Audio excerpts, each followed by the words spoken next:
6WF goes apeshit. Set in a jungle. Hashtag loony bin. No, I think Nay really did deserve the win. I was still quite surprised to see it, but I think over the last few months he's been brilliant. Yeah, I mean, Nay has been absolutely fantastic. I mean, I'm glad I brought him in. Casual assist. You brought him in, but I took him to the next level. Yeah, I brought in Ollie. I brought in Nay, and they're both more awesome than me. Ah. We weren't going to say that. Recruiting skill 20, actual progression 3.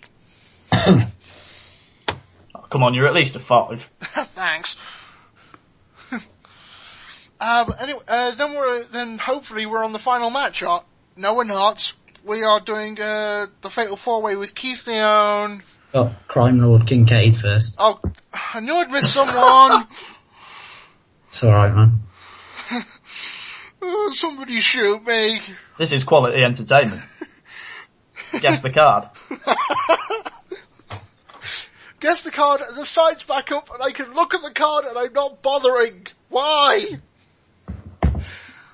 I don't know what you two think, but I think Lee and Crimey, in terms of the two characters and promoing as well, they are quite similar. So I don't know what you two think about that.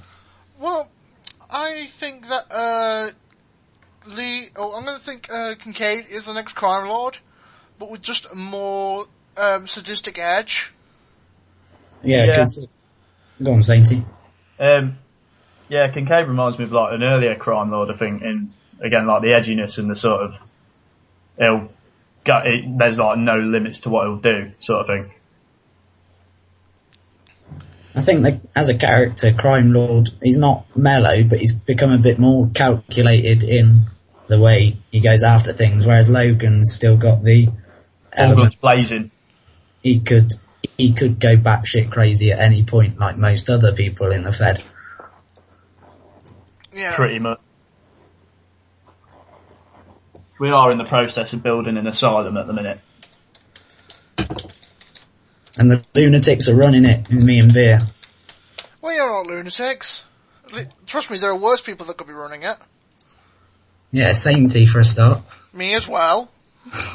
Meow. I'll have you know that Unleashed was possibly the best 6WF show ever. I think Trashdown was better than that. The Trashdown wasn't like randomly drawn. I literally, when I came up with the idea for it, I literally wrote every wrestler on a piece of paper, put it in a paper bag, and just rummaged my hand round, pulled 2 names out, decided I wanted a tag match, pulled double out, and then I just went through a list of matches and thought, that'd be good, that'd be alright, sod it, I'll have an Hell in a Cell as a main event. And that is why you are all so lucky to have me. Might use it as a top hat. It could be worse. I could be in charge. Okay, now on to the first main event, which is the Fatal 4-Way for the 6WF World Championship. Keith Leone, Cobra, Patricks, and Murdoch. Opinions on that? My match of the night, and I'm not saying that just because the guy who wrote it's involved in this podcast because he's an absolute bellend, but yeah, it genuinely was my favourite match of the night. It just ebbed and flowed, and I think at times you thought, although it's sort of inconceivable from a booking point of view that Keith Leone's going to drop his title after like the first month, I think every man in the match sort of stated a case as to why they could be champion. Yeah, I don't wish to blow my own trumpet, but I thought as a match that I mean, I already knew the result of it, but at times I was thinking, oh god, Cobra could win this, or Patrick's might win this, or Marshall might win this. And obviously, McGraw and Walker getting involved, you know, where could that lead? Yes. Yeah, it did sort of tease that McGraw and Walker are going to have a little bit of a back and forth, and obviously, I think it was Marshall earlier on the feedback, Fred said that he could envisage like McGraw versus Walker, like a Survivor Series sort of match at Survival, which is a pretty decent shout. Yeah, but it's 6 weeks away, so anything could change. Oh yeah, definitely. Yeah. And then we are moving on to my final match of the night, my favourite match of the night, the TAW World Championship, TGA v The Saint. It's pretty good, isn't it, that Saint?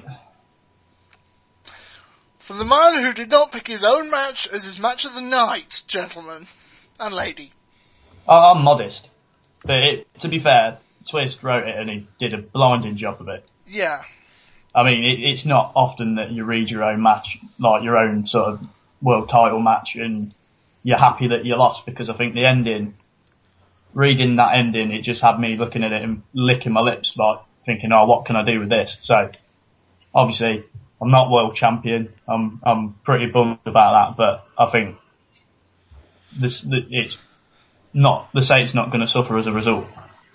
Yeah, I thought Twisty did a quality job with the match. You know, it was kind of like going back to 6WF a couple of years ago with Saint and TGA finishing off a pay-per-view. But I mean, they were two of the best promoers back then. But to see the level they've got to now is just scarily good. But you're still not winning the world title. No. Not until you've gone through 600 other matches with them.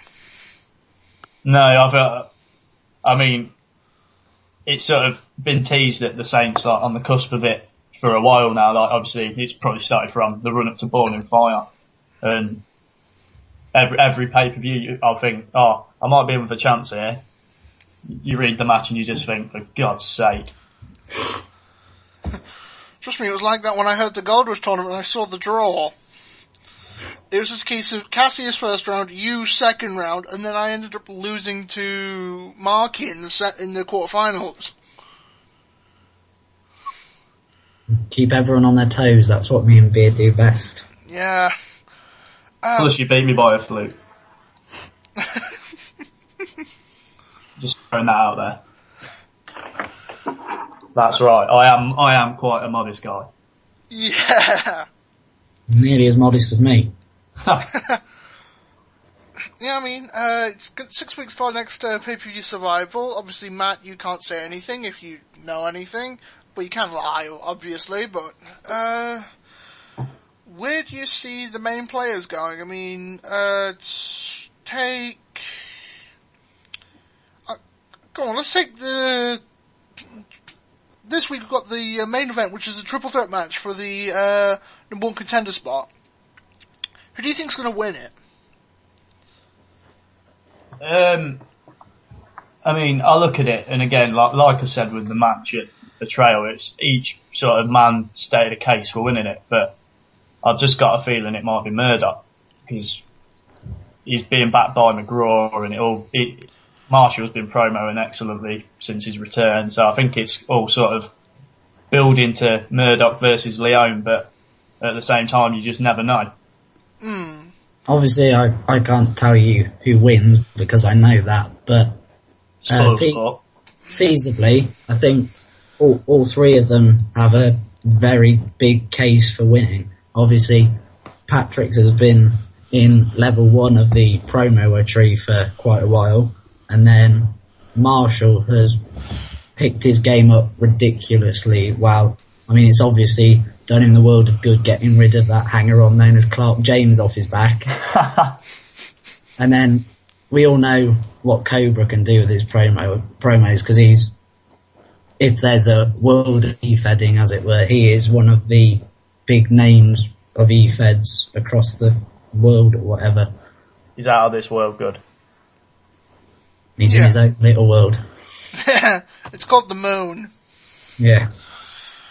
Yeah, I mean, but one question I believe you can answer is this for Survival, or is this going to happen before Survival? As in, like, the actual world title match itself? I can't possibly say. Oh, come on!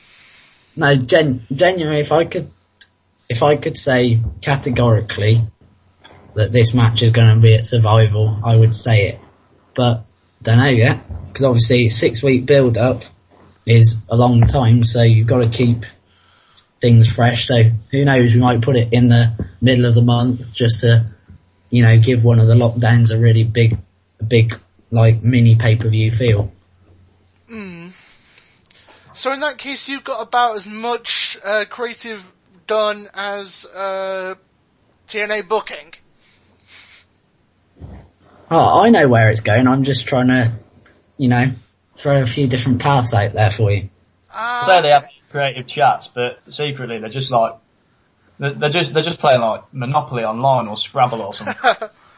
No, we do have, it's Facebook chats. It just normally goes, Beer will say, "Oh Matt, you were really great writing for that pay-per-view," and I'll say, "Beer, your segments were really good on that pay-per-view.